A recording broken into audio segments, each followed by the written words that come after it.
Beshi, tingnan nyo oh. First time ko makapulot ng pagkaganda-gandang bag doon sa recycle area. Kanina galing ako ng grocery. Ang tatak niya is, ano to? Carolorino. Ang problema lang, ito oh, yung mga marka niyang dumi, itong mga brown spotting.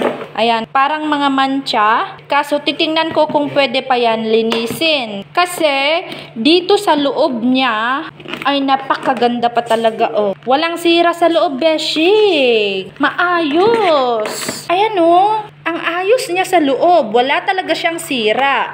Ang problema lang talaga itong mga brown na dumi. Pero for sure, mapupunasan pa ito.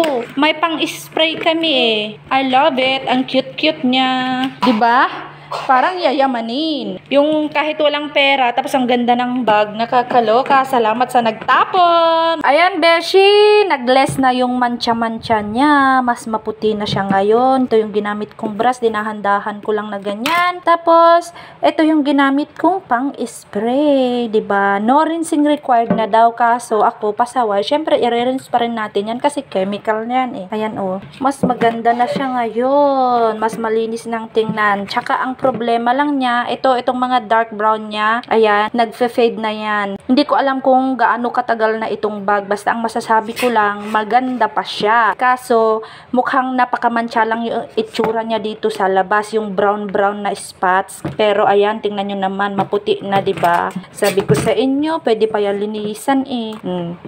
Kasi yung loob talagang napakaayos, walang butas, napakalinis. Ang akala nga ng madam ko ay napulot ko daw itong bag sa labasan. Sabi ko hindi, nakita ko sa recycle area. Isang round pa to ng kuskus, puputi na ng bonggang-bongga. Oh, ikumpara nyo yung itsura kanina, di ba? Meron pa ba? Wala na, di ba? Wala na siyang mancha, malinis na.